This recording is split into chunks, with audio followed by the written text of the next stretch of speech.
Écoutez, oui, j'habite Louveciennes, oui, tout à fait. Ah, non, mais... Si vous vouliez que je vous donne mon curriculum vitae, j'habite à Louveciennes. Monsieur le député, vous avez amené votre claque, on a compris. Allez-y. Oui, d'abord, je vais évidemment pas recommencer le discours que j'ai fait tout à l'heure à Louveciennes. D'abord, je voudrais dire merci encore une fois pour votre immense présence.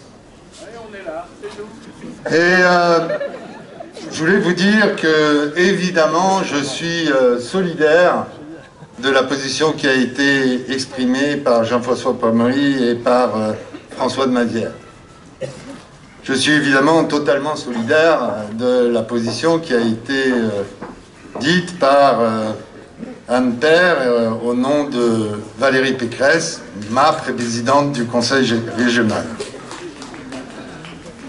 Je voulais simplement vous dire, nous les élus, ce qu'on cherche, c'est l'efficacité.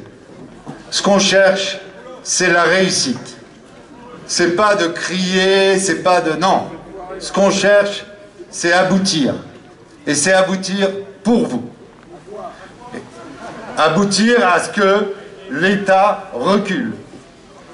Et pour cela, il faut qu'ils aient en face d'eux des élus qui connaissent leur dossier, qui défendent.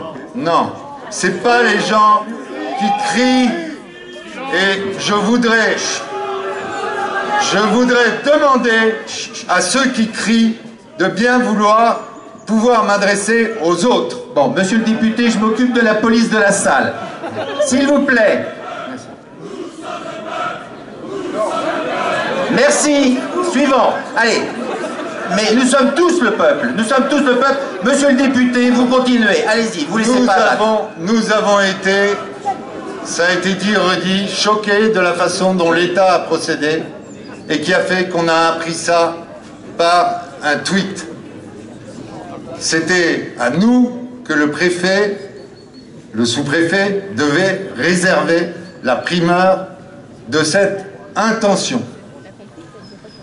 Et cela a évidemment envenimé les choses. Pourquoi les choses ont envenimé? Et je l'ai expliqué au préfet.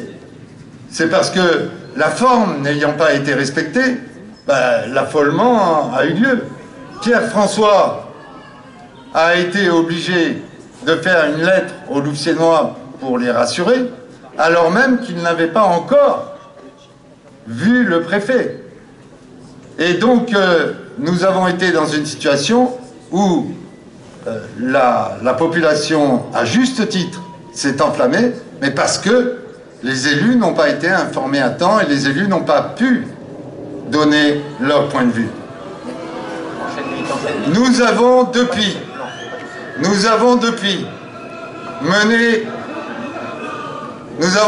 mené des négociations longues avec le préfet. Moi-même, j'ai écrit au ministre de l'Intérieur. Nous avons sensibilisé tous les élus du département qui ont répondu extrêmement nombreux. Alors, je voudrais vous dire que sur le fond, la concertation engagée nous a permis d'exposer longuement nos arguments. Le fait qu'il n'était pas opportun ou digne de parquer les demandeurs d'asile sur le terrain complètement à l'écart, dont la salubrité n'est pas respectée, tout près d'un nœud autoroutier. Le fait qu'il est totalement paradoxal que le préfet engage cette hypothèse alors même qu'il a négocié pendant 2 ans avec le maire et moi-même sur l'aboutissement du projet de Ville-Verte, qui apportera des activités économiques, qui apportera des logements, dont de la mixité sociale, et qui apportera 1000 emplois.